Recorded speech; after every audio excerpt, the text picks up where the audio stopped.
Hanggini baru saja membintangi film yang bercerita soal online dating dari aplikasi. Rupanya ia pernah mengunduh dan menginstal aplikasi online dating karena rasa penasaran yang tinggi.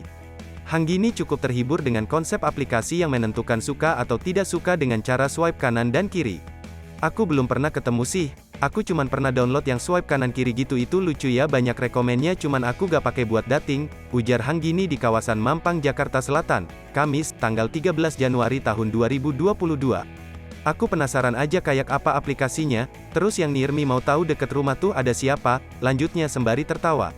Namun Hanggini tak pernah menggunakan aplikasi tersebut untuk mencari pasangan, ia takut pria yang ada di aplikasi tersebut berbohong.